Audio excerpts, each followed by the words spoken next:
Hello, hello. Can you hear me? Hi, Jeff. How are you? I'm good. I'm good. How you doing? I'm doing well, thank you. Awesome, awesome. Thank you for turning in. Thank you for making time to meet up today. Thanks for having me. Oh no, no problem. Thank you. I appreciate it. It's been a long journey, long time coming. For sure. Have you been going out there and protesting with everybody, or? Yeah, I've been involved in a few of the demonstrations. I was able to attend the one on Sunday, and then I also attended the press rally that the electeds of color held in front of the State House yesterday. Sadly, I was unable to attend the one in Franklin Field headed towards the Shattuck because of some previous commitments that I couldn't move around in my schedule, but have definitely been active. I'm really trying to raise and elevate this really important issue for our community. Awesome, awesome. Well, how do you see this thing turning out in the next few days? You know, it's interesting you mentioned that, Jeff, because right before I was logging on to spend time with you, I got a text message from one of my sorority sisters that President Obama is speaking right now. I hope no one leaves us because of that. But I was Oh like, wow. and he has Eric Holder with him and also some other law enforcement. And I think having a leader like that, because while we do have someone currently in the White House, they truly haven't demonstrated themselves to be the leader that we need. I'm curious, I'm excited by and anxious to see how we're able to progress as a result. Absolutely. What do you think Obama's going to say? Say it again, Jeff. I said, what do you think Obama's speech going to be? What do you think he's going to say? Oh, I think he's gonna share some of the history of what has happened in the Black community in America with law enforcement. I think he'll give a tribute to those law-abiding law enforcement. You know, I think there's this false dichotomy that if you are anti-police brutality, you're anti-police, and that simply isn't true. So I believe he will acknowledge, those officers who do the right thing. I'd expect him to condemn those who do abuse their power and hopefully provide some solutions on a way forward. Absolutely. Yeah, I think that's probably the best thing. I mean, you got to acknowledge, obviously, these people go out there and risk their life on a daily basis, That's but at the right. same time, there's there has to be limits and understanding that, hey, you are here to protect and serve us and, not to brutally attack us. Like, you saw what they did to those two college students, how they just yanked them out the car. Yep. Interestingly enough, too, this morning, I know I haven't seen much conversation about it. This morning when I woke up this morning, there was another man that they shot this morning. Um, Mm. Saw that, but it haven't been getting a lot of play. But there is another guy that got shot this morning by two cops. So Wow. Wow. yeah, I had missed that one. I'll have to research it myself. But I mean, DA Rollins said this so eloquently yesterday, and as have others, that this is not the first time in history this has happened. I think Will Smith said racism isn't getting worse; it's getting filmed. And the truth of the matter is, we as Black people, particularly Black men, have experienced this time and time again. And I think what we're seeing is yet another expression of this is enough. Like, we too are human. We deserve to be able to live, to walk, to breathe, to run, to cry. And even if we do commit a crime, it doesn't mean that the penalty should be life at the hand of law enforcement, especially when other people who might be committing the same crimes are able to get their full due process to continue to live their lives and move forward accordingly. absolutely. I mean, definitely agree with that. I mean, we definitely have to have some type of reform with the system because it's really not in favor of as an African American man. So, how do you foresee that happening? To restructure the system here. So, Yeah, if you were in charge of making that happen, how would you? yeah. So I actually used to be a public defender here in the city of Boston. And I have also served on grand jury duty as well. So I've seen both sides of our legal system at play. And I think what's really important to remember is that these systems are working exactly how they were designed to work, right? We have oppression and systemic racism that's truly baked into nearly every single system we experience in our daily lives. And I think we have to really think about not just like fixing the system, but redesigning it in a way that truly upholds equity. So I'm in favor of DA Rollins about not prosecuting, or at least not jail time for lower level crimes, because we know once you have one entry point with the court system, you're likely to have several others, a series, a lifetime, if you will, and that's just not equitable. It impacts our communities more. Our communities are often I don't want to use the word over police, but have a stronger police presence than other communities. And when other communities do have infractions or encounters, because of either the social capital and knowing the family, they might tend to let someone go for the same crime, whereas it's a Black or brown person they don't know, they might take them and book them right down at the jail.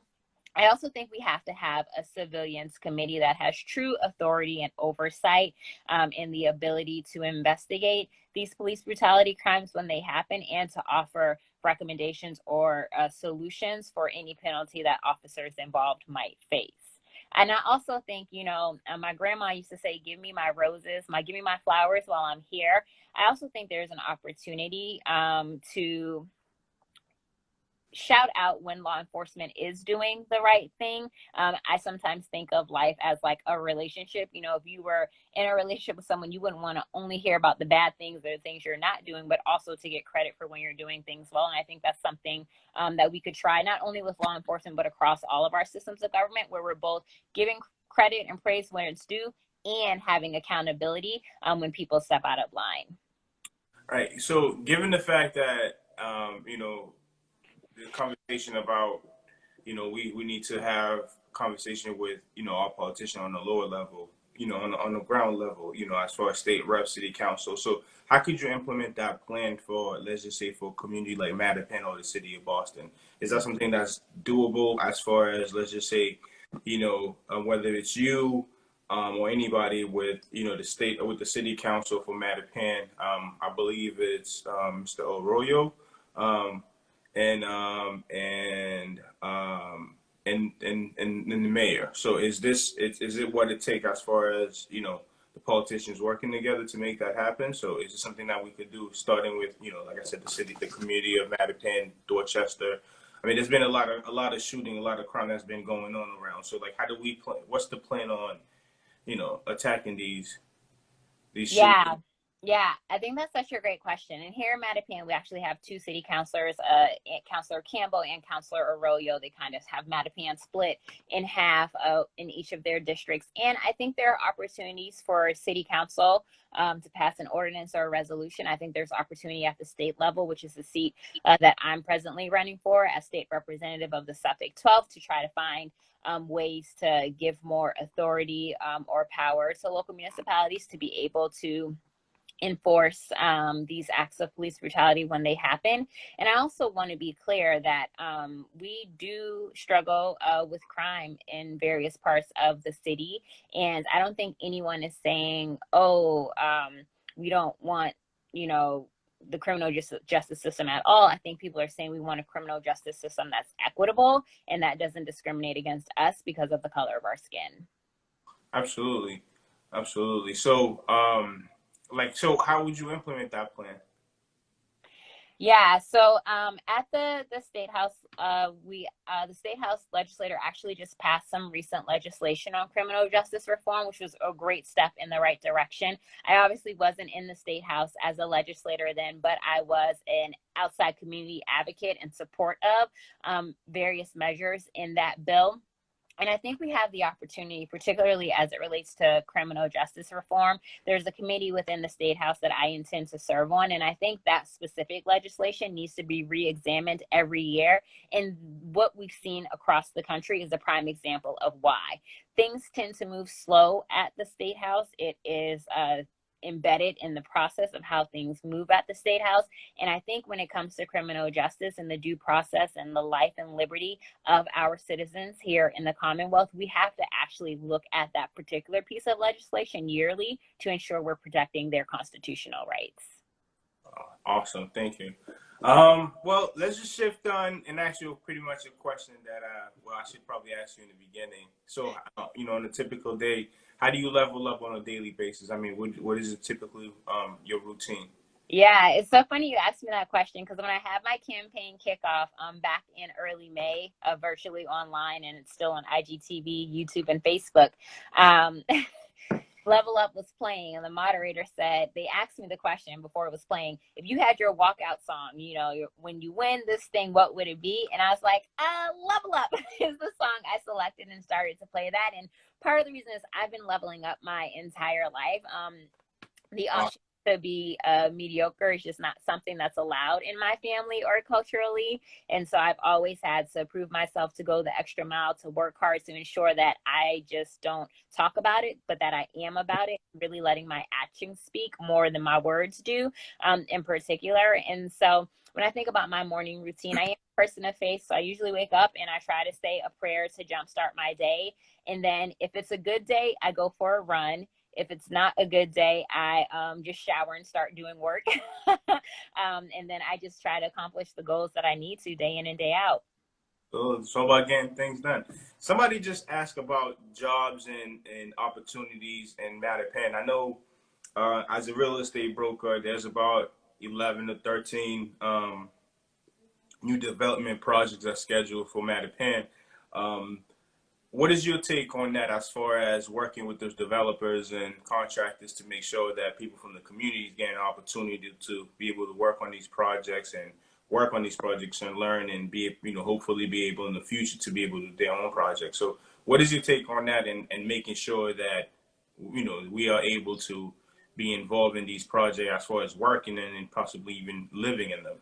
Yeah, I think that is a question that is well received and worth asking. I would say a couple of things. One is Mattapan and also the surrounding communities that are in the Suffolk 12, so Milton, Hyde Park, and Dorchester. But Mattapan in particular is a community that is often told what is going to happen to them. And I am of the belief and mindset, similar to Congresswoman Ayanna Pressley, that the people most impacted need to be the one who are leading on the work. And so I would just encourage any developers or any organization or anyone that's coming into Mattapan to truly come in with a mind of partnership and collaboration and learning from those who have gone before us, who we might not even know, who have been laying the groundwork. And I think that as it relates to jobs and development projects, we want to make sure that our residents in Mattapan have the 21st century skills necessary for those roles. Oftentimes, some developers say, oh, we're going to bring jobs, but then when we look at the skill set of our people here in Mattapan, it doesn't align with the job, and so then we end up missing out on that opportunity. So I'm really thinking about the connection between adult education, so that way our folks are equipped and able to take on those jobs so they can benefit from them when they come into the district. So how do we provide, that education in the community of Mattapan? So for instance, I'm in the community of Mattapan and I don't know if it doesn't exist, but I don't know if there is anything that's devoted, towards adult education as far as, I know there is the half fee, which deal with Haitians, and a couple of times I walk in there and I see, seems like people are, educating and teaching others, but for the most part, I don't really know if there is anything, that's for that. You know what I mean? So how do we make that happen? How we provide that in Mattapan moving forward? Yeah, I think that's such a great question. And the truth of the matter is, as it relates to adult education, often it is outdated or antiquated, and that's mainly because we don't necessarily have the funding that's necessary in order to advance our technology and provide those skills to our constituents. There's a wonderful program called the People's Academy, led by T. Michael Thomas. Some of you may know him, and he actually works to ensure that people from our community have the skills that they need in order to take on those types of jobs that you're referring to. So supporting programs like that and expanding them is critically important, and supporting our current adult education program so that they are able to keep up with the 21st century work we have available. So here's a concept that I was thinking of, right? So currently in I know you're probably not really involved with the community of Roxbury. So Roxbury currently has a co-working space. So Dorchester currently has one, and I recently just opened up a co-working space in Mattapan, where there's spaces available to create those type of programs and educate our people to make sure that they are capable of doing those things. For instance, I know my parents recently. I think I had to do I think something to do with their phones, and the process that I had to go through, that I had to do it online. And I'm like, there's no way they would have been able to do this. You know what I mean? So how do we educate people? Because like now, I mean, obviously we all know that we're moving into a world where everything is technology based. You know what I mean? I recently had surgery. I had my PT online. You know what I mean? Everything is going to be basically based online. So how do we help our people and educate them on how to use even Zoom? You know what I mean? So how do we provide those? And like I said, there is spaces. How do we work, be able to work together and create a program where, we could really educate our people and make sure that we have these programs, everybody knows about this program and it's accessible. So it's not that I live in Mattapan, but I have to take 2 buses, 3 trains, to get to wherever it is. And, but how can we make sure that we have those things allocated in our community? Yeah, I think that's such a great point. And one thing it makes me think of is how oftentimes our communities are looked at as deficit based, as if they don't have value. And I really like to view our community as asset based in particular. And when I think about that particular question, it makes me think about what are the intergenerational opportunities, right? Where instead of just saying, okay, our students go to this after school program, our seniors go to this senior living center, but what would it look like if we actually had, and this is a world where we're not worried about catching COVID, right? From looking at or breathing at each other. But what would it look like if we actually had our teenage students showing our older age strong residents how to access technology and use it? And what would it look like if our age strong residents were teaching our younger students what it means to sew or home economics or just some other skill? Like, I think too often we operate in silos, or we think that we don't have the resources we need, and really what it takes is a coordination of all the assets we already have available. And so I'd be interested in looking into programs like that could be done through community centers. It could be done through other community-based organizations, like the one you referenced for the Haitian community. I think this is a great role for the faith-based communication. If there's one thing Mattapan does not shortage of, it's churches. So many faiths and denominations. And so I think there's an opportunity to collaborate and figure out how we can leverage the assets of each institution in order to meet these aims. Yeah, I mean, that would be something definitely to actually get these churches to, to be part of this. I mean, me personally, I really don't understand the purpose of having all these churches and on Blue Hill Ave. You know what I mean? I believe I think I counted it. I think there's about 17 churches on Blue Hill Ave. From Mattapan to the other side of Roxbury. Mm-hmm. I don't know if the Black community needs 17 churches, within just that one street. I mean, but anyways, switching back to COVID. I know you mentioned COVID. So how do you? What's your take on COVID and how it's affecting us? And and how do you see this us transitioning to to the real world, moving on now? Yeah, I mean, I think we have all seen the data on how COVID is truly ravaging through and demolishing the Black community in particular. And I think what's really interesting is that many of the cases, at least data from a couple of weeks ago, the highest amount of cases were in East Boston, and then second and third were Mattapan and Hyde Park, which are all a part of the district that I'm running for. And when we look at the city of Boston more broadly, African American residents only make up 25% of the population, yet we represent 38% of the coronavirus cases, which is, another disproportionate. And it's because of all of the things we know, right? The systemic inequities. We're more likely to have asthma and other pre-existing conditions because of the lack of climate justice, because of the lack of access to adequate health care or parks and other things within the community. And so when I think about us recovering from COVID-19, we truly, truly have to think about these systemic inequities and these health disparities, which have already existed, but now COVID-19 has exacerbated them and made them even larger and bigger. And so as state rep, I'm going to fight for our local community health centers. My mom gets her care and treatment at a local community health center. For so many of us in Mattapan, that's where we receive our care. And it's also critically important for our small businesses too. The data has come out that when it comes to access to recovery dollars for COVID and for the PPE, the personal protective equipment, that our small small businesses owned by Black people and other people of color truly aren't getting access to those resources, and we have to make sure they're being dispersed in an equitable manner. Great. All right, appreciate it.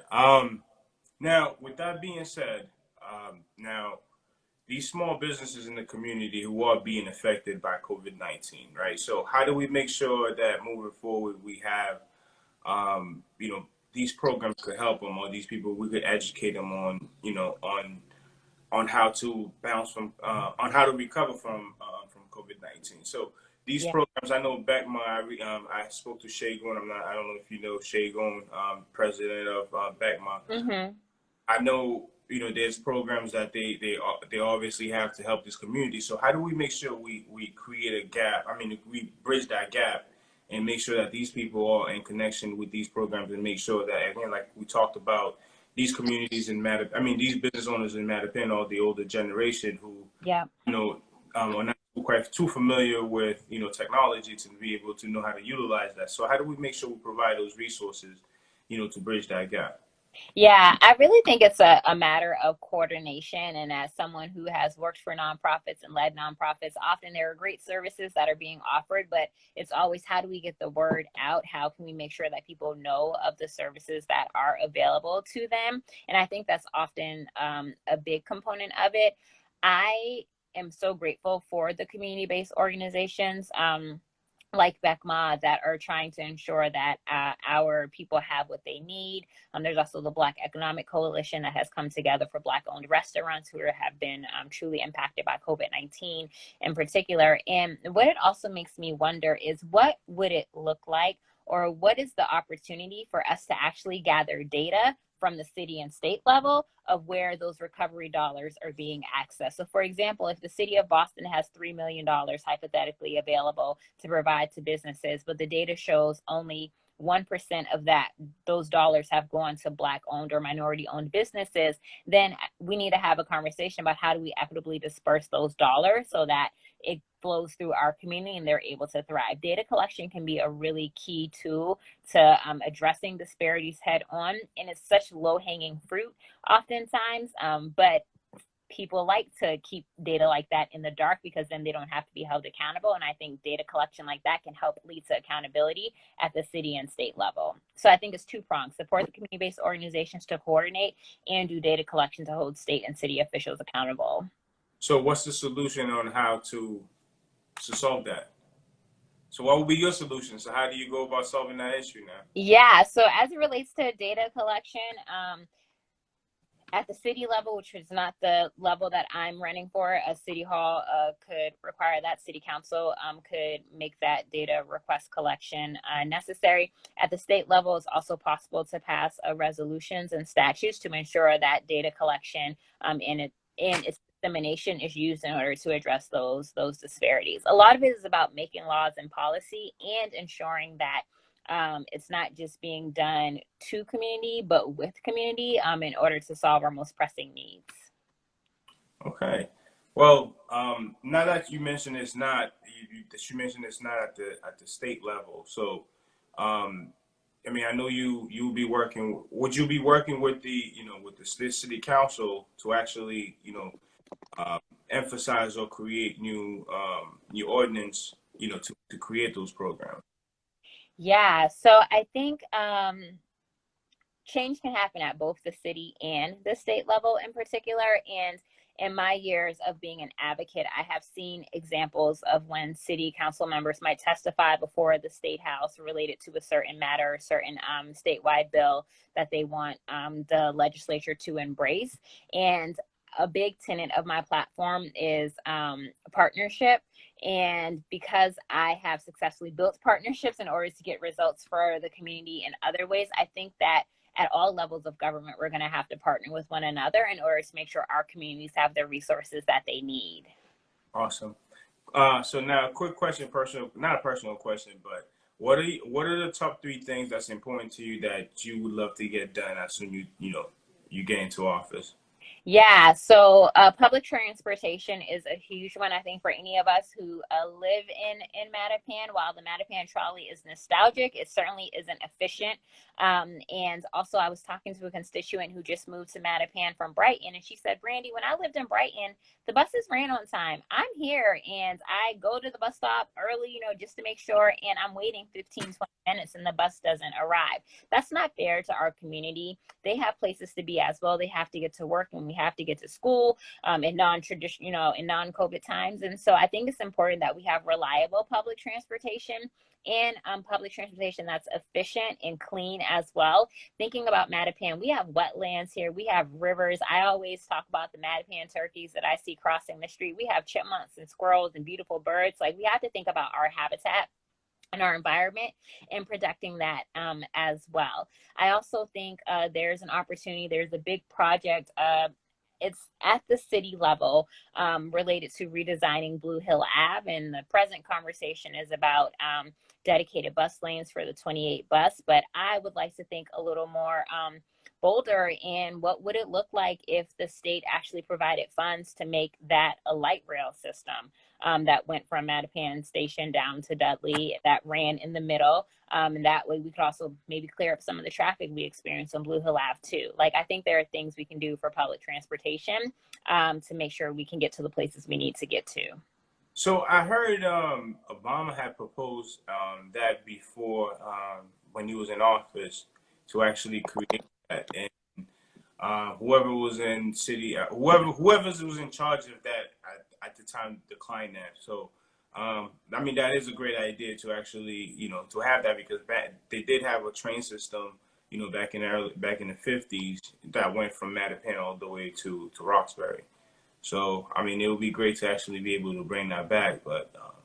Yeah, I mean, I think what all of us regular people, if you will, and regular doesn't mean we lack power, just not elected officials, realize is that we cannot have business as usual in any branch or any level of our government. And so while that may have been true or the case historically, there's no reason for that to be our truth or the case moving forward, because this is a new day, it's a new era, and we cannot afford, for the sake of our community, for the sake of our children in the future, to just do business as usual. So I don't know who was against it, but I can tell you I'm for it, and I intend to fight for it should I be elected as state representative. Absolutely, I love it. So I stay like so I have a huge issues with how dirty and Mattapan is. I don't know for some reason why is it so dirty, so filthy with trash all the time. Like, so how do we implement a plan where whether it's to have more trash cans um, available, whether it's to have more people picking up trash, because a lot of times the trash can is tipping over. You know what I mean? So how do we make sure that these property owners is also cleaning up their building, is sending their staff to clean these buildings, or if the city have to issue tickets or citations or whatever it takes to to make sure Mattapan stays clean. I grew up in Dorchester. We moved to Milton, and you could see the difference. And now I'm in Mattapan. I work in Mattapan. My office is Mattapan. It's like day and night. And like, I don't like that. You know what I mean? It's just like, why can't we have, why is it an issue? You know what I mean? Why is it such a big disparity where we could just see that? Like, how do we change that? Yeah, I really appreciate that, and I can certainly empathize with that, having lived in Mattapan since right before my second birthday.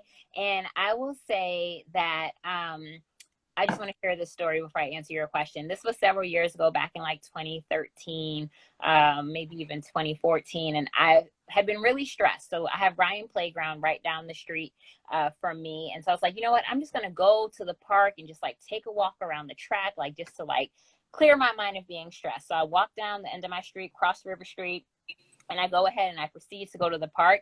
And Jeff, there was trash everywhere. There was so much trash that like I couldn't even enjoy my peaceful walk. So I literally turned back around, went to my house, got some gloves and some like two garbage bags, one for trash, one for recycling, had two gargantuous bags filled, brought them back up so that way it'd go out in my personal house trash. I ended up filling up the whole tall recycle bin. And I took pictures of it and I sent it to the city, and I sent it to, at that time, Carlene Porcina was working at ABCD right on River Street in Mattapan. And I said, listen, oftentimes this part of Mattapan is forgotten. I checked the trash cans at the park, and at that time DCR did do trash pickup. They were full. This is unacceptable for our community. So I share that story to say part of it is us, right? We have to do our part too. I know whenever my neighbors have a party or whenever they have firecrackers in the street, because, you know, 4th of July in the city, we all somehow get access to firecrackers, even though they're illegal. But the next day they'll go out and they'll sweep them up and they'll clean it up, right? We'll pick up our trash after us. So I think we have to do our part. Additionally, I think this is actually a really great opportunity for composting sites at specific locations throughout that Blue Hill Ave corridor in Mattapan Square, where instead of just having trash can stations, and I don't even know if we have any recycling stations in Mattapan Square. I'm trying to picture it in my mind. But maybe what if we had compost stations, so that way they people didn't have to like think, oh, this is recycling, this is trash, this is what, but it can actually be picked up and be a better look for our environment. I also think we have to do our part. Composting stations would be helpful, and being mindful. So there are many parks throughout the Commonwealth, not just Boston, that are carry in, carry out. And I don't think our community always knows those rules. So we think that we can like leave certain things in the park and it'll get taken care of, but actually it won't. And so I think just being mindful of those policies can be helpful too. Yeah, I think definitely, just to add on to that, again, as far as us being accountable, is just educating us to do those things. You know what I mean? To be mindful of that. To make sure like, hey, pick up after yourself. Don't drop that, bottle or whatever it is. So, Yep. so I know you mentioned, I asked the top 3 things. I know you mentioned public transportation. What was did you say the second? No, I didn't even get to talk about any of the other ones, which is all good. I mean, All right.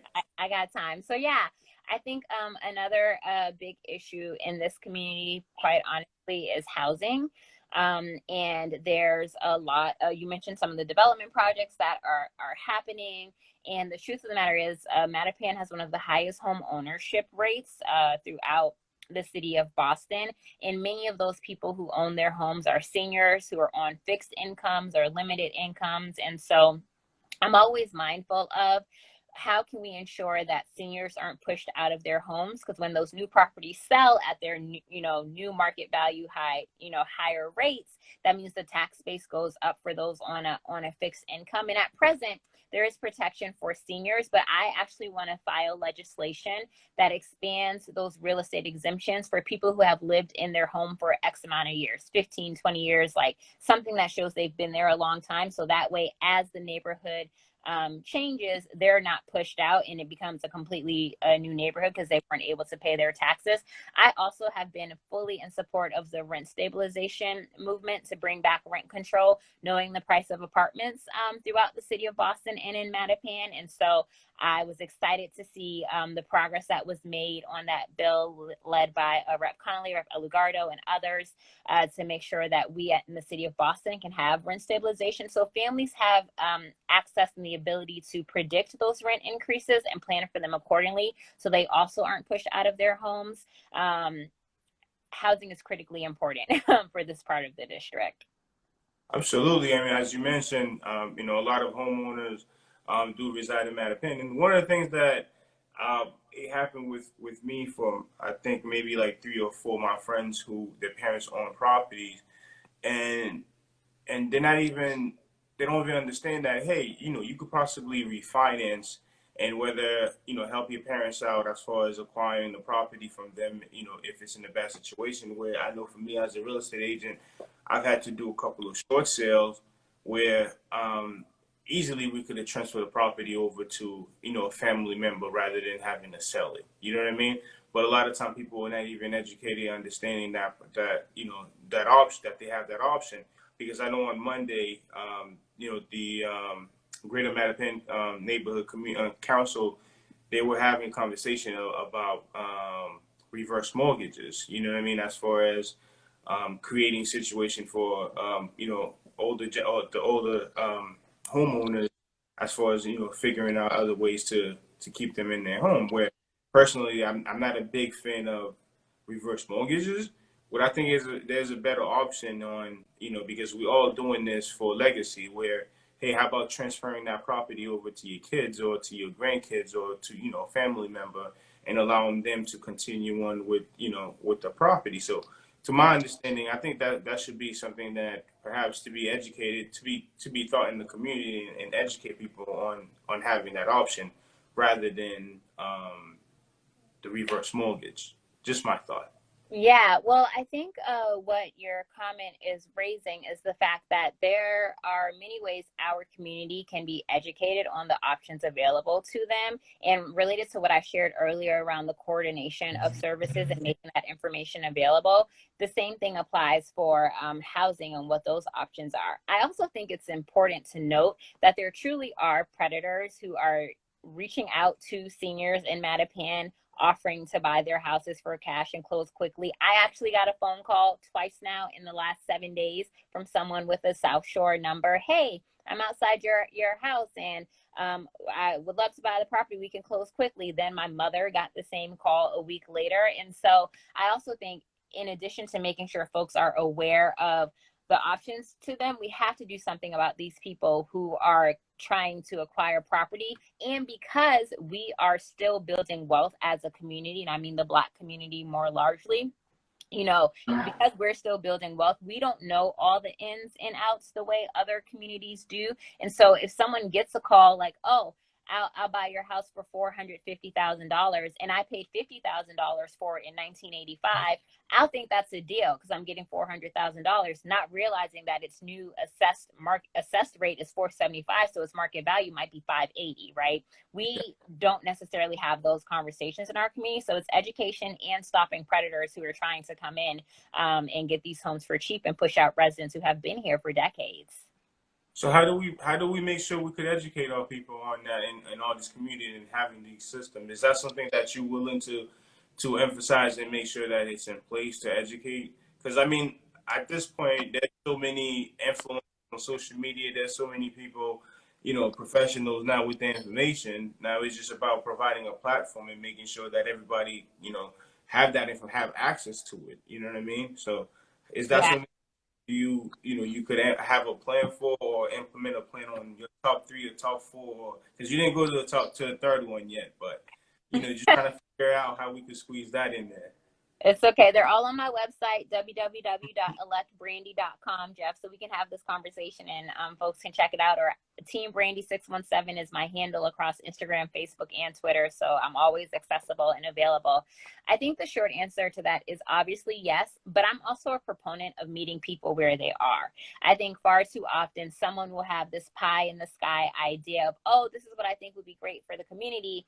And then they decide that they'll have their meeting downtown, and the community is south of downtown in Mattapan. So it's like, how can we actually bring the meetings to the community and not only just bring the information to the community, but again, thinking about our community as asset based. There are so many leaders and organizations that already have access to thousands of people across the district. So how can I, as an elected official, partner with those organizations to disseminate these critical pieces of information to the community?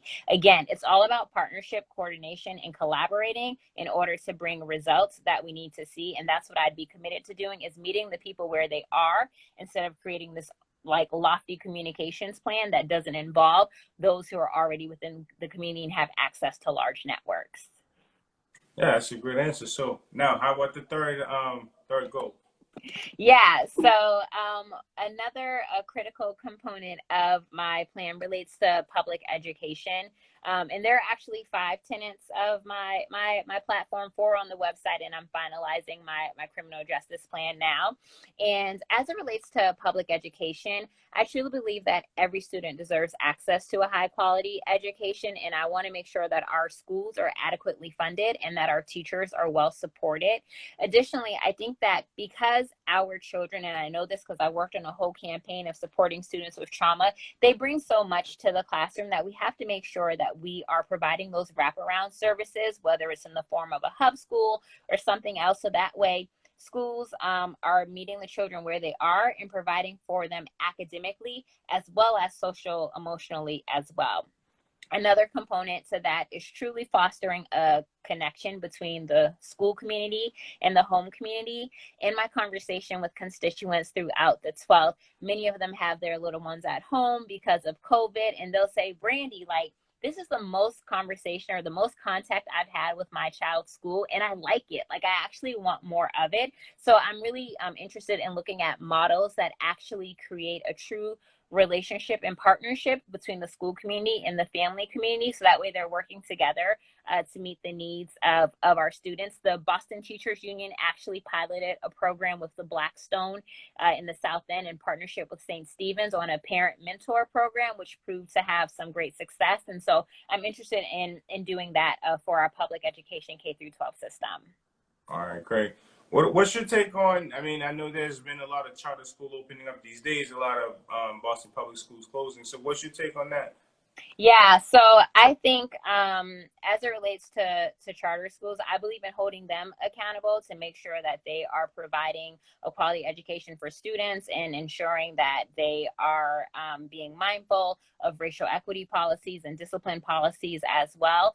At the end of the day, we'll always have the most students in our traditional public schools, and I am a proponent of public schools and ensuring that we are providing for them and ensuring they have the resources they need to educate our children. So, is there any board that reviews the curriculum or whatever it is that they teach these kids? Because last year, I had three interns from Roxbury Prep, and, Okay. and there were three seniors, and I have their resumes in my office still. And honestly, I'm looking at these kids' resumes and seeing how they're not prepared for the real world. And I'm not sure what they teaching them, what they learned from this past 4 years. But I know one of them said to me, "Well, Jeff, Mr. Simililen, I learned more with you in 2 weeks than I learned, the entire 4 years that I was there." And there was another kid, and actually the way that I met them, and I was at the YMCA on in Roxbury, and I was just shooting around, and I was talking to him and just trying to understand their system and how they get to come over here during, I think it was like 10 o'clock or whatever it is, the gym class, and we was having a conversation. And I had, at the time I had just it was, I think it was 2018, and at that time I was just started investing in stocks. So I'm having a conversation with him in stocks, and then we just started going back and forth on a bunch of different investments, and he's telling me about his economics. And I give him my number because he wanted, he said, what, I want to invest in stocks, but I'm turning 18 next month. I would love to keep asking you questions. And literally, like, this kid, after that conversation, he told me the same thing. Like, I learned from you more than my economics class this entire year, because they didn't talk to us about anything important. You know what I mean? And like, how do we make sure that these kids are actually learning life skills that transition them into the real world, and not into, making the pipeline into the jail system? Because what you realize is that after you graduate high school, whether you go to college or not, the information, the education that you need, that's required for you to elevate and keep leveling up in life, we don't get that in the core basis. So it's just, eventually we don't do nothing, and either we revert to crime or nothing. So how do we make sure that we are getting educated at an early age, and then we are getting some type of basic training, so now we are ready, we are at least ready for the real world? So how do we make sure that whether it's a Boston public school or a charter school, that we are actually learning about real things, and how do we make sure that's happening? Yeah, I think it's a great question. That's why I was really excited to have Superintendent Casilius come on board to lead the Boston Public Schools, because what she took the time to do that I appreciate and respect and hope to do myself when elected is she actually did a roadshow tour of the Boston Public Schools, did a lot of community input, gathered data, and realized that across the Boston Public School system, we schools aren't using the same curriculum. So children might have very, very different experiences. Then when you throw into the mix an entirely separate sector, like the charter sector, into that, then students are having a wide range of experiences as it relates to their academic education. There are state standards that the Commonwealth of Massachusetts has. I do know, and Common Core got a lot of flack, but Common Core was intended to try to provide that like countrywide roadmap. I think linking it to the park and the amount of federal oversight that was happening at the time is what caused it to be resisted and pushed back against. But I think what your story illustrates is the need for the burden not to be, or the responsibility not to be on teachers alone to address the life career skills and college skills necessary. And so I've always been interested in exploring meaningful partnerships with schools. Like, what would it look like if a university or a church in a local community or insert organization each adopted a traditional public school and provided them with resources, whether it's tutors, whether it's a dedicated after school program, someone to teach them stocks, as you did for the young man who interned in your office. Like, I think there's an opportunity for us to think more collectively about how we educate our students, instead of thinking it has to be the people in the building only, and in a way that still honors and values them as professionals. Well, that's a great answer. I mean, I love that.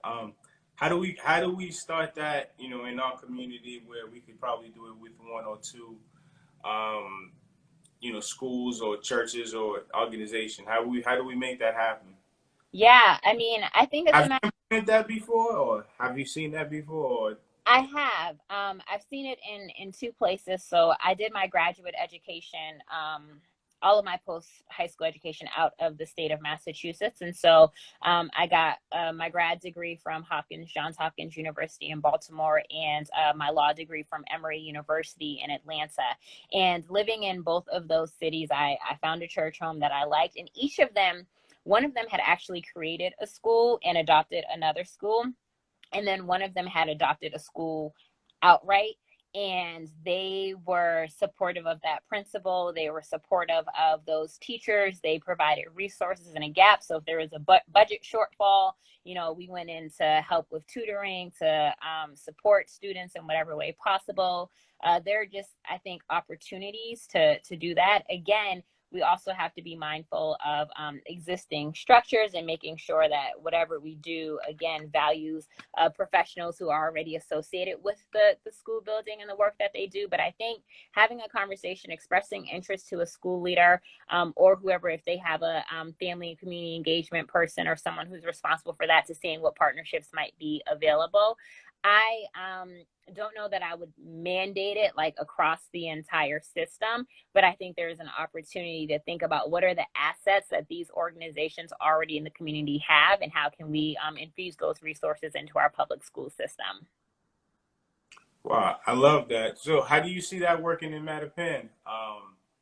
Where getting Jubilee to take on a couple of schools in the community, because I know they make a lot of money in there. So, I mean, they have an app. They have an app to collect tide. So if you have an app, you have money. Yeah, so I just I can't underscore this enough. I truly think it starts with the community and from the ground up. I think Mattapan in particular has had enough top-down policies of things that are prescribed for us or done to us. And honestly, I would see, okay, let me find some parishioners at Jubilee who are interested in this. How can they bring it to their bishop or whomever is in charge of that head of house, and put the plan, the program in action, and secure the partnership. I think we sometimes, I'll speak from the I here, as a member of the Black community, we often have faced disenfranchisement. We've often been told no, or like we think it's not possible for us. I remember when I was in elementary school, I wanted to be president of the United States. And then it was like, oh, but I'm Black. That's not possible. Maybe I'll be a judge instead, right? Yeah. the volume of Black and brown students who, when they saw Barack Obama become president, said, "Ooh, I can be president too." There's something really powerful about seeing and seeing people in the community come together and be present for our young people in a way that I think we just haven't tapped into yet. Agreed, agreed, agreed. What's your take on cannabis? Yeah, so it is not my drug of choice. I have family and friends who do partake in it. I think, I definitely supported people being able to use it recreationally, the decriminalization of it, because we saw what the war on drugs did in particular to the Black community as it related to cannabis. And what I will say is that wherever the dispensaries are, they have to be equitably placed. And so I think what I have heard from many residents in Mattapan is not so much, some truly are anti-cannabis. They have strong judgment against cannabis. They don't want it here, and they are very, very resolved in that belief. And I think other people are thinking, okay, if we already have a dispensary here and a dispensary there, Mattapan's only like 2 square miles. Do we really need another one in our part of town? And I think it's fair to think about the equity on where these dispensaries are being placed. Okay, but you're not totally against it saying no, we don't need it in the community, but it's just how just the location, correct? I want to make sure that it's equitable. And again, because I believe that the power lies with the people, I think residents have the right in that particular immediate vicinity to say whether they want it or not. All right. What about as far as owning, holding one of these owners, accountable as far as, okay, if you come into the community to make money in this community, that you be willing to partner up with one of these programs that you are suggesting, to be able to contribute in a major way to make sure that these programs get funded. How about what about that train of thoughts as far as making that a possibility to say, okay, whoever comes into this community, we need to make sure that we hold that person accountable and make sure that they are a partner here, that they are they will make money from this community, and they also will spend. They will look like us first and foremost. They will look like us. They will hire us, and they will make sure that the money circulates in this community and give back. What's your Yeah, I mean, I certainly think it's a possibility. What I think, just in my experiences of being a Mattapan resident and having gone to Mattapan United meetings when that was in existence, ABCD meetings, when they were having their meetings, going to GMNC meetings as well. And I just can't underscore this enough. Mattapan is a part of the city that feels like things have been done to them for a really long time. And so I think even the framing of what if the business comes in, I think what I'm trying to echo is it has to be something the people want. And if it's not, then maybe it's time to reevaluate or maybe try to have persuasive conversations so that whatever concerns the people might have with said business, whether it's cannabis or something else, can be addressed and resolved. But it truly, I think if it's going to thrive and not be met with as much adversity, it has to come from within the community. Otherwise, there's going to be a lot of pushback. That's just the reality of where we live in Mattapan. Absolutely. I totally understand that and I respect that. I mean, again, I just know personally that there's been three proposed dispensary for the squares, including one for myself. Mine is not totally in the square as the other two. But then again, just looking at it in that perspective, where allowing a business to come into the community and be able to provide jobs and to provide opportunities and partner up with the community is something that we should all be looking forward to. Along as long it's something that, like you just said, that is from this community, that is willing to partner with community and willing to keep those promises and be a partner to the community, not just be able to take and leave. I mean, we have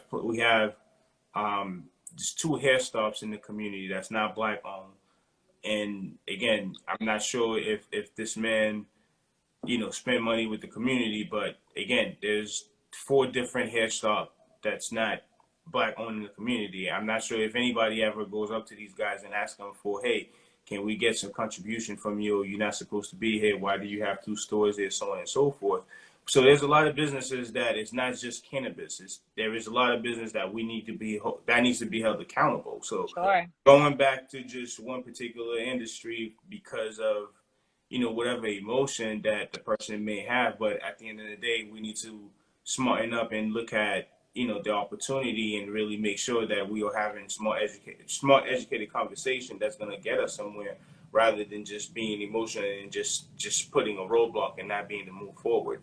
Again, so many businesses in Mattapan that's not good for Mattapan, or not good for the community. But we're not having this conversation. So I think we need to have those type of conversations, making sure that 17 churches on Blue Hill is not great for the community. So again, if you're gonna be here, please contribute to the kids. Please contribute to provide some type of resources. So I think the conversation that we need to have is how do we all work together? How do we all partner? Because that's something that, over and over, you said so many different times. So I would love to see that everybody gets, be welcome to the room, have a seat at the table and be able to have that conversation and be able to be held accountable, with what they said and with what the community wants. That's just my take.